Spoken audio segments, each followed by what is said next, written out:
E aí, queridos, sejam bem-vindos para mais uma aula de Biologia. Na aula de hoje nós vamos dar continuidade àquilo que vimos na aula passada.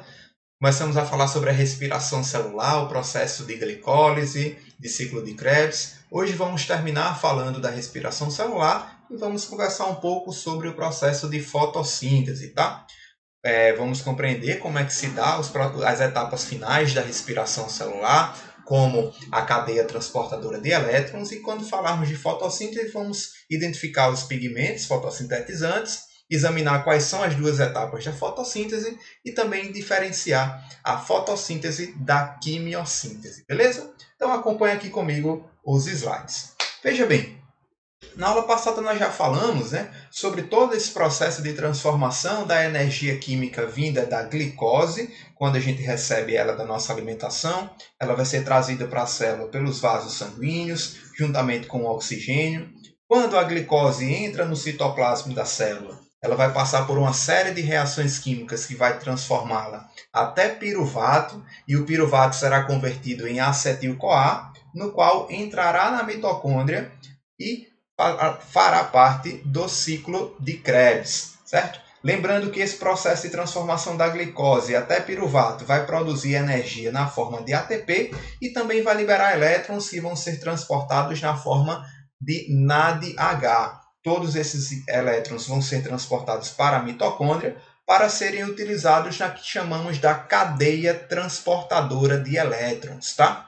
Também aqui no ciclo de Krebs há a produção de ATP e de NADH e também de um outro aceptor de elétrons que é chamado de FADH2, certo? Então vamos ver essa etapa final aqui do processo de transporte de elétrons que vai culminar numa grande produção de ATP aqui.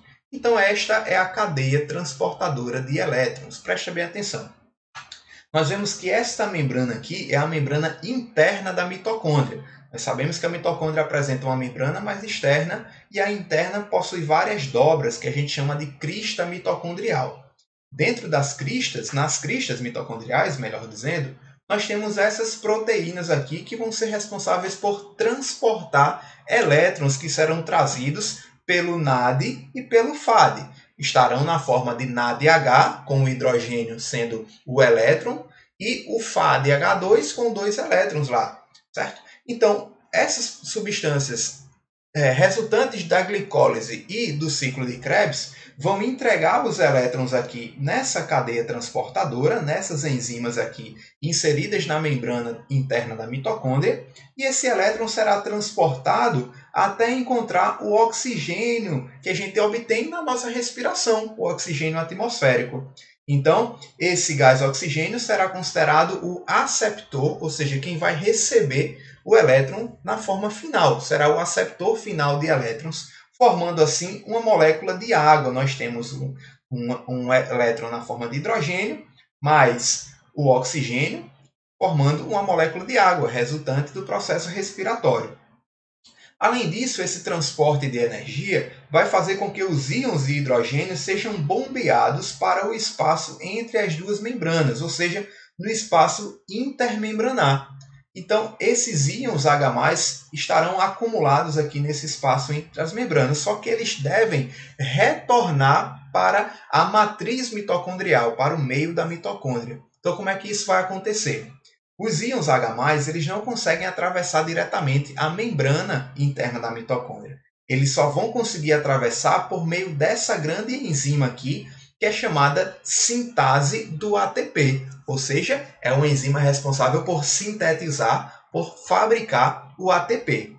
Então, à medida que o hidrogênio passa por dentro da sintase do ATP, ela faz uma mudança, ela ativa um mecanismo que vai juntar um fosfato inorgânico com um ADP, formando aquela molécula de ATP, uma adenosina trifosfato. Beleza? Então, todo esse processo aqui é chamado de fosforilação oxidativa. É um processo de formação de fosfatos por meio da oxidação de moléculas. Ok? Então, resumindo para nós temos que o principal papel dessa respiração aeróbica, né, na presença do oxigênio, lá no finalzinho, vai produzir ainda mais ATP. Nós vemos aqui um saldo final de ATP chegando a aproximadamente 30 moléculas. Os químicos eles fazem uma proporção mais ou menos de para cada molécula de NADH produzida gera em torno de 2,5 ATP. E para cada molécula de FADH2 produzida temos 1,5 ATP. Então, juntando toda a quantidade de NAD e FAD produzido desde a glicólise, ciclo de Krebs, a gente tem mais ou menos 10 NADH produzido. Olha, 2 na glicólise, mais 2 na transformação de cada piruvato formado em 2-acetil-CoA. Cada acetil-CoA faz 2 ciclos de Krebs, então nós temos em cada ciclo 3 NADH produzidos e um FADH2, então nós temos um saldo final de 6 NADH e 2 FADH2, além de que cada ciclo produz uma molécula de ATP. Então, no final, somando tudo, teremos aproximadamente aí 30 ATPs para cada molécula de glicose. Já pensou? Então, por isso que nosso corpo demanda muita energia, porque ele produz também bastante energia, né, para fazer todas essas reações químicas, beleza? Mas olha só, quando a gente compara a fotossíntese com a respiração celular, será que tem alguma coisa a ver? Será que é parecido? As plantas também fazem respiração? Como é que acontece? Olha só, a respiração a gente sabe que é a quebra da glicose para formar ATP. Mas a fotossíntese, ele vai formar primeiro a glicose para depois produzir a ATP. E essa glicose é formada a partir da absorvendo a energia do CO2 e também da luz solar. Então, a fotossíntese vai formar a glicose para depois a glicose servir como alimento para a respiração celular. Entendeu? Então, quando a gente fala, as plantas fazem fotossíntese, elas produzem seu próprio alimento, né? Assim que a gente costuma chamar, porque as plantas são capazes de produzir a glicose. E nós não produzimos glicose, nós precisamos se alimentar para receber essa matéria-prima da produção de energia. Então, nós vemos aí basicamente como é a reação química de cada um. Nós vemos aí que nós precisamos da glicose e o oxigênio para produzir no final CO2 e água. Lembrando que essa molécula de CO2 é produzida lá no ciclo de Krebs também, e a água no final da fosforilação oxidativa. Já a fotossíntese absorve o CO2 junto com moléculas de água, formando a glicose e liberando o oxigênio. Essa glicose será utilizada pelas células para fazer a glicólise, ciclo de Krebs e fosforilação oxidativa, terminando na produção de energia para a planta, liberando no final CO2 e água. Beleza? Então vamos entender como é que ocorre esse processo fotossintético. Então a fotossíntese nada mais é do que uma reação anabólica, ou seja, de formação, de construção, envolvendo moléculas orgânicas, moléculas inorgânicas e a luz solar. Então nós vemos que toda a fotossíntese ela precisa de CO2, de água, formando aí glicose e liberando o oxigênio. Nós vemos aí a reação da fotossíntese, né? Bem básica aí que a gente precisa lembrar, ok? Mas para que aconteça o processo de fotossíntese é necessário alguns pigmentos fotossintetizantes. Qual é a função desses pigmentos? Eles terão a função de absorver inicialmente a luz solar para receber, para utilizar a energia da luz solar. E esses pigmentos fotossintetizantes são aqueles que a gente conhece. Quando a gente fala das plantas, geralmente a gente associa com a clorofila. Já ouviu falar? Justamente. A clorofila, nós temos alguns tipos de clorofila, as principais, a clorofila A e clorofila B, além dos carotenoides, são pigmentos que as plantas possuem para obter, para capturar, absorver a luz solar.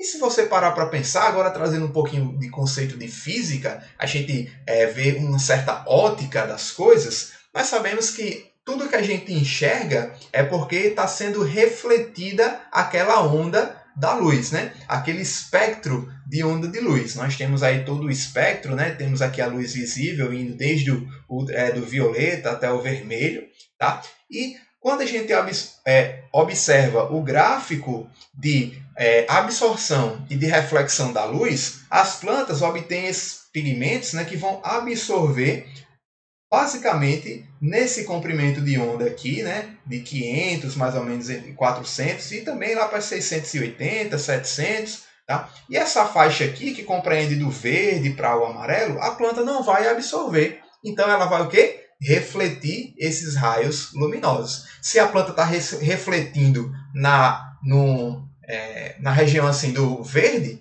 justamente essa cor que a gente vê na planta é o verde, não é assim? Então faz sentido um pouquinho aí, porque os pigmentos fotossintetizantes então estão absorvendo a luz solar em outro comprimento de onda, tá?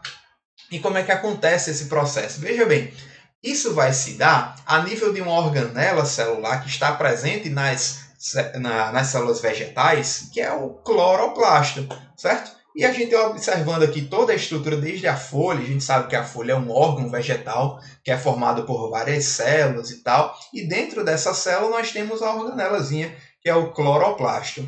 O cloroplasto ele vai ser um pouco semelhante às mitocôndrias, que ela vai ter uma membrana externa e terá uma membrana interna também, que essa membrana interna vai ser bem dobrada, né? Parece aquelas cristas mitocondriais, mas essas dobras vão formar um empilhadinho assim que chamaremos de grano, tá? E cada disquinho desse é um tilacoide, certo? Então nós temos vários tilacoides formando um grano, e esses granos são as invaginações da membrana interna da mitocôndria. Além disso, semelhante aos ribossomos, os cloroplastos possuem DNA próprio interno aqui, além de ribossomos, ok? Então, quando nós observamos a membrana do tilacoide, nós temos algumas enzimas aqui inseridas nessa membrana, que é o chamado complexo antena, que é um conjunto de moléculas responsáveis por absorver a luz solar para assim realizar o processo de fotossíntese, tá? Então, na membrana do tilacoide nós temos essas moléculas aqui, como a molécula de clorofila. E como é que vai acontecer o processo de fotossíntese propriamente dito? Como nós vimos, o processo fotossintético é uma reação cíclica para a produção de energia na forma de ATP. Então, todo o processo de metabolismo anabólico, né, assim, energético, a sua principal função, seu principal objetivo é produzir o ATP, ok?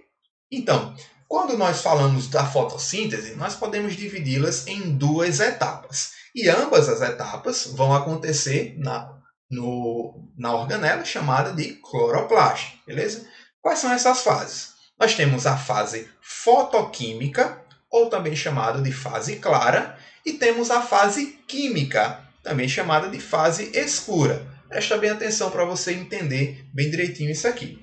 Quando nós falamos de fase fotoquímica, a foto dá a ideia de luz, certo? Então, a fase que vai depender da luz, que vai utilizar a luz solar para alguma coisa. E a fase química, ou fase escura, que não precisa diretamente da luz. Pegou aí? Então, olha só como é que vai acontecer. A fase clara, ela vai acontecer a nível de tilacoide, aquelas membranazinhas, tá, que estão dentro do cloroplasto, e a fase química, ou a fase escura, vai acontecer dentro do cloroplasto, sem ser nas membranas, ou seja, no espaço vazio do cloroplasto, que é chamado de lúmen do cloroplasto, semelhante à matriz mitocondrial. Está percebendo algumas semelhanças entre a respiração e a fotossíntese? Mas cuidado para não confundir. Uma coisa é uma coisa e outra coisa é outra coisa. Vem cá. Então, como é que acontecem essas etapas da fotossíntese? Acompanhe aí comigo. Então, nós temos, primeiramente, a fase fotoquímica, certo? Que vai acontecer nos tilacoides, certo? Naquelas membraninhas. Então, o que é que vai acontecer? A gente tem lá várias enzimas, várias moléculas nas membranas dos tilacoides, que nós chamaremos de fotossistemas 1 e fotossistema 2. Nós temos também algumas cadeias transportadoras de elétrons, já ouviu falar? Tá vendo que é semelhante? Então, todo esse processo aqui está bem descrito no livro de vocês. Deem uma lida com cuidado para a gente não deixar a aula muito longa e muito maçante aqui, só para você entender. Então, as moléculas de clorofila eles vão absorver a luz solar e esse processo de absorção de luz vai resultar na formação de ATP. Essa energia obtida na luz vai ser utilizada na formação de ATP. Além disso, vai ser formada essa molécula aqui, NADPH. Tá vendo que agora tem um Pzinho? É só você lembrar, quando tiver o P é de planta e quando não tiver é do animal. Justamente aqui o aceptor de elétron vai ser o NADP, formando assim o NADPH, semelhante à cadeia transportadora de elétrons. Está vendo que os dois são parecidos? Além disso, da formação de ATP e de NADPH, a partir da obtenção da luz solar, vai ter um processo chamado de fotólise da água. Presta bem atenção no nome. Lise a gente sabe que é quebra. E foto, luz. Então vai ser a quebra de quem? Da água, utilizando a luz. Então a luz que está quebrando a água. Vai quebrar a água em átomos de hidrogênio e de oxigênio.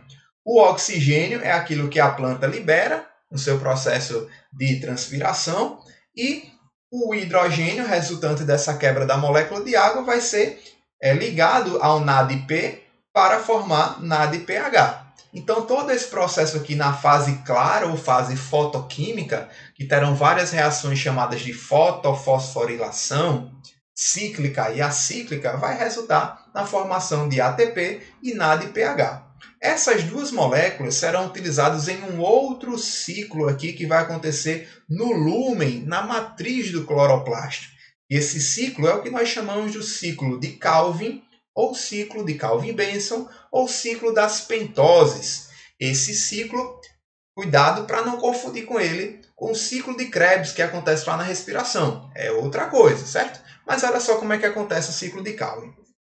Ele vai fazer várias reações químicas utilizando o CO2 para formar no final molécula de glicose. Então essa etapa aqui é a etapa química, que não precisa diretamente da luz do sol, vai ter como objetivo formar moléculas orgânicas, moléculas químicas, para servir como matéria-prima no processo de respiração aeróbica, no processo de produção de energia por meio da respiração. Então nós temos aqui várias reações de transformação dessa molécula aqui, que é uma molécula de 5 carbonos, depois vai receber um carbono do CO2 que a planta vai utilizar no processo fotossintético para produzir essa molécula aqui, 3-fosfoglicerato, depois vai ser transformado em gliceraldeído 3-fosfato, depois vai sendo transformado em outras moléculas até chegar em glicose.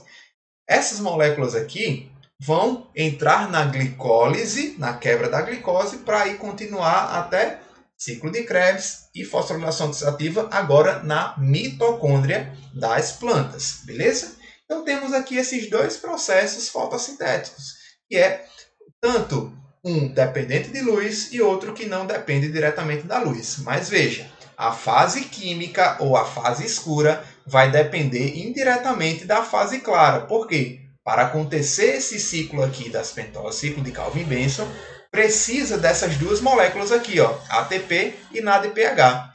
E essas moléculas são produzidas aonde?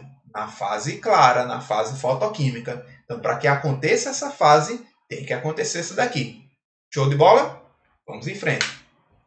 Terminando aqui, nós vamos comentar um pouco sobre os fatores que podem influenciar a fotossíntese. Que fatores são esses? A gente precisa, para ter fotossíntese, luz solar, precisa de gás carbônico, precisa de água para ter fotólise e vai precisar também, vai culminar na produção de açúcar, de glicose e de oxigênio.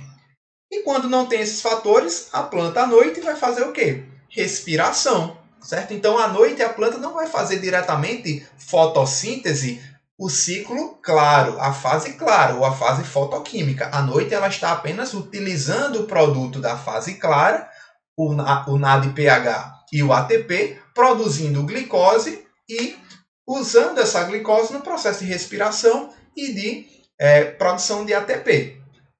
É interessante você entender que durante o dia a planta também faz respiração, porque ela vai estar fazendo fotossíntese, vai estar produzindo glicose. Essa glicose vai estar sendo usada constantemente no processo de fabricação de ATP. Então, tanto de dia quanto de noite a planta faz respiração, mas à noite ela não consegue fazer fase clara do processo fotossintético, beleza? Então, esses fatores aí podem limitar, dependendo da temperatura que estiver, o funcionamento das enzimas, a quantidade de CO2, a quantidade de luz, tá? Tudo isso vai influenciar o processo fotossintético durante o dia, beleza? Então, comparando agora, terminando os nossos estudos sobre os processos de obtenção de energia, vamos falar rapidamente sobre a quimiossíntese.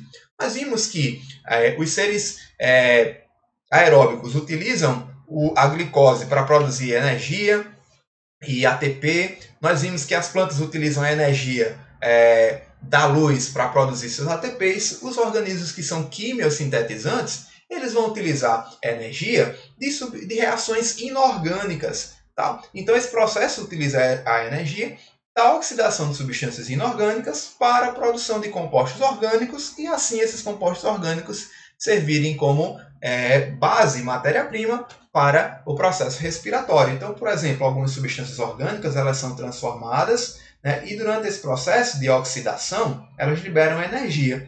E essa liberação de energia pode ser utilizada na formação de substâncias orgânicas. A gente vê aqui, energia, tanto da fabricação de ATP, de NAD e pH, e entrando aqui no ciclo do carbono, agora nos organismos quimiosintetizantes, produzindo aí moléculas de carboidratos que servirão como matéria-prima para a produção de energia. Tá? Esse ciclo aqui é semelhante àquele ciclo das pentoses ou ciclo de Calvin-Benson que nós vimos lá na fase química das plantas, beleza? Então, basicamente, a intenção dos seres vivos é produzir moléculas orgânicas, basicamente carboidratos, para servirem de matéria-prima para o processo de glicólise, ciclo de Krebs e fosforilação oxidativa e produção alta de ATP, beleza? Então, espero que vocês tenham entendido. Finalizamos por aqui. Deixo aí os nossos exercícios. Vejo vocês na próxima aula. Um grande abraço e até a próxima. Tchau, tchau.